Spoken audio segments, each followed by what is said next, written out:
नमस्कार प्रिय विद्यार्थी मित्रांनो, या ऑनलाईन MD बायोलॉजीमध्ये आपलं मनापासून स्वागत. तर आज जो आपण डिस्कस करणार आहोत त्या टॉपिकचं नाव आहे टायफॉइड डिसीज. ओके, हा बॅक्टेरियल डिसीज आहे. मग हा कुणामुळे होतो रे? तर हा होतो साल्मोनेला टायफी या बॅक्टेरियामुळे. काय होणार आहे? हा आजार होणार आहे. बरोबर. मग ही बॅक्टेरिया कशी आहे? नमस्कार प्रिय विद्यार्थी मित्रांनो, या ऑनलाईन MD बायोलॉजीमध्ये आपलं मनापासून स्वागत. तर आज जो आपण डिस्कस करणार आहोत त्या टॉपिकचं नाव आहे टायफॉइड डिसीज. ओके, हा बॅक्टेरियल डिसीज आहे. मग हा कुणामुळे होतो रे? तर हा होतो साल्मोनेला टायफी या बॅक्टेरियामुळे. काय होणार आहे? हा आजार होणार आहे. बरोबर. मग ही बॅक्टेरिया कशी आहे? ही बॅक्टेरिया आहे ग्राम निगेटिव्ह बॅक्टेरिया. कशी आहे? ग्राम निगेटिव्ह बॅक्टेरिया. बरोबर.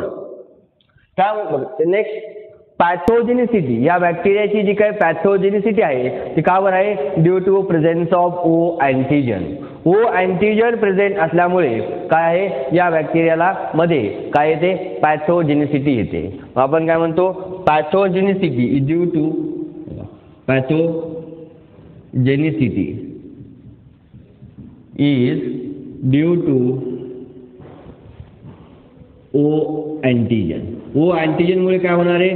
पॅथोजेनिसिटी येणार आहे या बॅक्टेरियाला. म्हणजेच काय? Disease causing ability.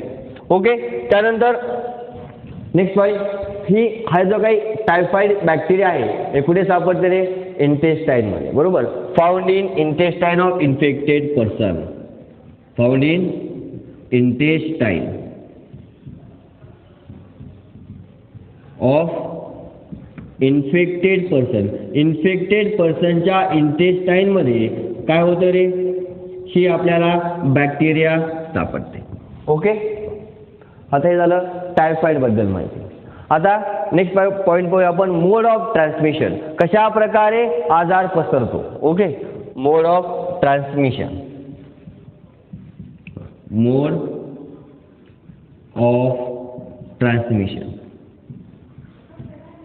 कशा प्रकारे ही बॅक्टेरिया ट्रान्समिट होणार आहे किंवा कशा प्रकारे आजार होणार आहे बा. स्मॉल इंटेस्टाईन मध्ये ही बॅक्टेरिया काय होते? एंटर होते. मग एंटर स्मॉल इंटेस्टाईन. कशाच्या मार्फत एंटर होणार आहे? Through contaminated food and water. कशाच्या मार्फत? Through contaminated food and water. आपण या ठिकाणी लिहूया, एंटर्स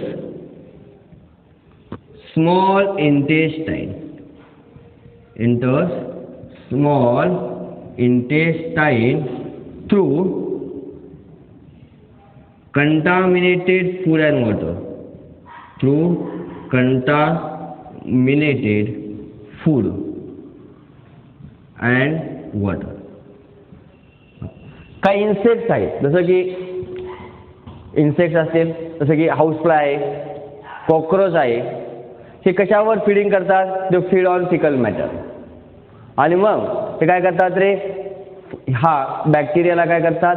ट्रान्समिट करतात. बरोबर. इन्सेक्ट लाईक हाऊसफ्लाय असेल, कॉक्रोच असेल, they are feeding on a faecal matter and transmit this bacteria to the food material.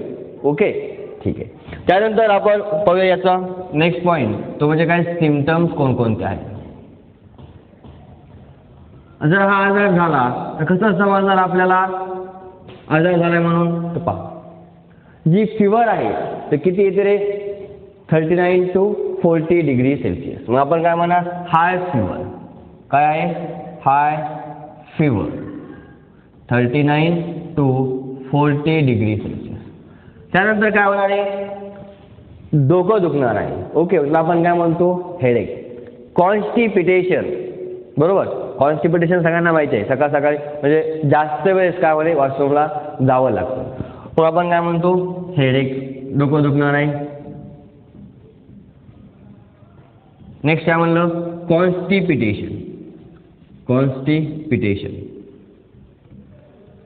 पोट दुखणार आहे तर आपण म्हणतो स्टमक पेन. Stomach pain. आणि बॉडीमध्ये काय येणार आहे? विकनेस येणार आहे. काय येणार आहे? विकनेस. थकवा म्हणतो आपण त्याला. काय म्हणतो? थकवा, विकनेस. स्टमक पेन आहे, पोट दुखणार आहे, थकवा येणार आहे, कॉन्स्टिपेशन, एक आहे लॉस ऑफ अपेटाईट. भूक तर लागते पण जेवण करू वाटतं का? अजिबात नाही. तर आपण काय म्हणतो? Loss of appetite. काय आहे? Loss of appetite. मग पहा, आता टायफॉइड झालाय हे आपल्याला कसं समजणार? तर आपल्याला काय करावं लागेल?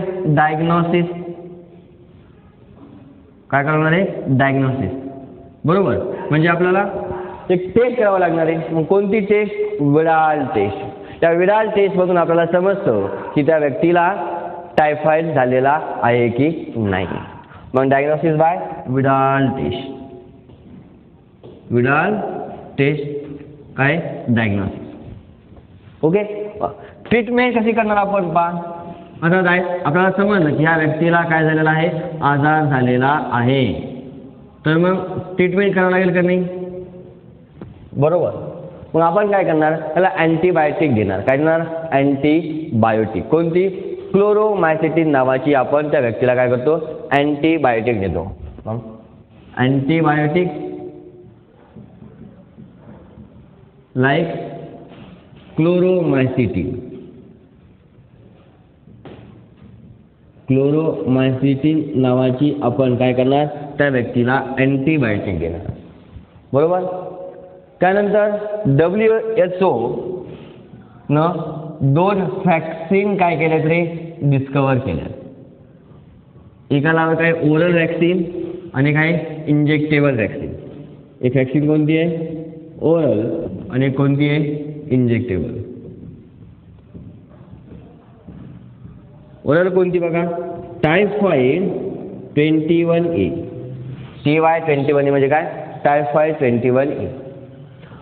आणि इंजेक्टेबल वॅक्सिन कोणती आहे? टायफिरिक्स. टायफिरिक्स. ठीक आहे. ही काय आहे? Injectable vaccine.